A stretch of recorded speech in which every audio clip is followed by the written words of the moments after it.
বিসমিল্লাহির রহিম। আসসালামু আলাইকুম ভিউয়ার্স, আপনারা সবাই কেমন আছেন? আশা করি খুব ভালো আছেন। আমি আলহামদুলিল্লাহ ভালো আছি। আজকে নাস্তায় নুডলস রেডি হচ্ছে। এখন নুডলস খাওয়া হচ্ছে। সকালে নাস্তায় আফরিন আজকে পরীক্ষা দিতে যাবে। নাস্তায় রেডি করলাম নুডলস, এখন খাওয়া হচ্ছে। আর কিছুক্ষণ পরে আফরিনের টিচার আসবে। আফরিনের পরীক্ষা চলতেছে ফাইনাল। সবাই দোয়া করেন খুব ভালোভাবে পরীক্ষা দিয়ে পাস হোক। আম্মু তাড়াতাড়ি শেষ করো, টিচার আসবে।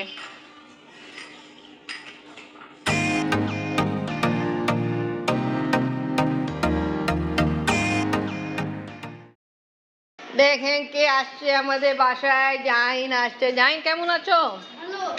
ভালো আছো? আর হাই লাইট কেন বন্ধ করলাম আমি? নাস্তা খাইছো? কি খাইছো? নামে কি দিল? আমি তো এখন আসলাম। সাব্বাস। আর এখন কি কি নাম আছে এটার? নামই তো ভুলে গেলাম আমি। তুমি আচ্ছা, এটা খাওয়া কিন্তু ভালো, অনেক ভিটামিন সি আছে। শরীর ভালো আছে? জাহিনকে কিন্তু ডেঙ্গু হয়ে গেছে, আলহামদুলিল্লাহ এখন ওষুধ খাচ্ছে, আলহামদুলিল্লাহ ভালো আছে। তা যাই, আর কতদিন পরে পরীক্ষা শেষ? 4 তারিখ। ও আচ্ছা, আপনাদের আর একটু পরে হবে। ঠিক আছে, তুমি খাওয়া দাওয়া করো, আমি একটু ঘরে কাম কাজ করে ফেলি। দেখো ঘরে কি অবস্থা। আপনাকে দিতে গেছিলাম, তাড়াহুড়া ঘর করতে পারিনি। মর্সিন ভাইও আসছে, মেবি ছাদে গেল। ছাদে আমি মর্সিন ভাই ছাদে গেল। আচ্ছা, এখন নিয়ে আসা হলো বড় বড় চিংড়ি মাছ, যেটা আফরিন খেতে অনেক পছন্দ করে। তা এখন নিয়ে আসা হলো, ইনশাল্লাহ বানানো হবে আর রান্না হবে। তা আফরিন কিন্তু একটু লাইট ফ্রাই করে খেতে বেশি পছন্দ করে। আর এখানে তেলাপিয়া মাছও নিয়ে আসা হলো।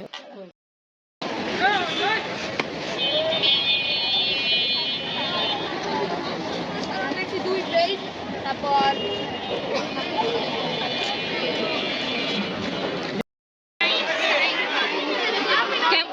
সব কিছু লাগছিল, আম্মু যে পড়ে গেছো। তো তুমি ফুল করছো? হ্যাঁ, সাবাস সাবাস সাবাস।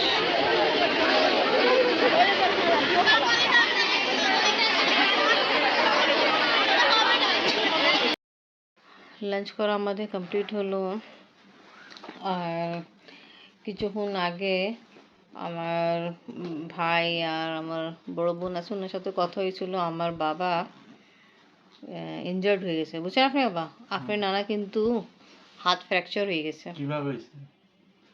উনি কোন জায়গায় যাইতেছিল, যে আম্মা তো এখন পাও ব্যথা, তো তা আমাদের তো সরকারি কোয়ার্টার 4 তলায় থাকে, ওখানে তো লিফট নেই। তা আমার ছোট ভাই নিয়ে গেছে নিজের বাসায়, ওরা ফার্স্ট ফ্লোরে থাকে। তা আব্বা ওটাই দেখতে যাচ্ছিল আম্মাকে, না নিয়ে নিয়ে আমার ছোট ভাই বাসা যাচ্ছে, ওয়াকিং ডিস্টেন্স আছে। বাট বের হইতে তো সন্ধ্যা গেছে। এখন তো সন্ধ্যা সব জায়গায় তাড়াতাড়ি হয়ে যাচ্ছে, পাকিস্তান হোক বাংলাদেশ হোক। তা আব্বা বের হয়েছিল, তা উনি খেয়াল করেনি যেখানে ওই যে কি জিনিস গরুর বাঁধে না, যে কোটা একটা বের হওয়া আছে। তা ওখানে ইনি কীভাবে বাস ডিসব্যালেন্স হয়ে পড়ে গেছে, শোল্ডারে ওনার শোল্ডার ইনি বাম দিকে পড়লো, আর ওনার শোল্ডার ফ্র্যাকচার হয়ে গেছে। এই শীতকালে এই বয়সে এরকম কষ্ট। ডিসলোকেট হয়ে গেছে এই শোল্ডার। এই যে আমাকে ছবি দিল, আপনি দেখাবো কি রকম অবস্থা। এইটাই আব্বা বলছে তোমরা পাকিস্তান কখন আসতেছো, ব্যথা পাইছে চাচ্ছে আই।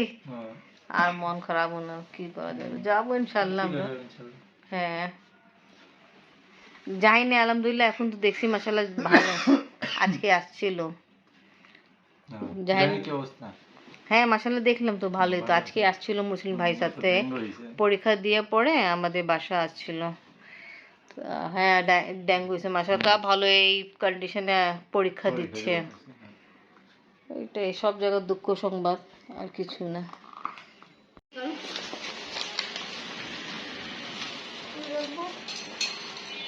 এই যে প্লেট আছে তো আমার। হ্যাঁ হ্যাঁ, এই তোমার জন্য আমার জন্য। আমি বেশি বড় করব না, এইটুকুই ব্লগ আপনার সাথে শেয়ার করছি। সবাই আমার আব্বার জন্য দোয়া করবেন, আল্লাহ তাআলা ওনাকে তাড়াতাড়ি সুস্থ করে দেয়। তা ওকে ভিউয়ার্স, আজকে ব্লগ এখানেই শেষ করি। ভিডিও ভালো লাগলে লাইক কমেন্ট শেয়ার করেন, আমাদের পাশে থাকেন, সুস্থ থাকেন। আল্লাহ হাফিজ।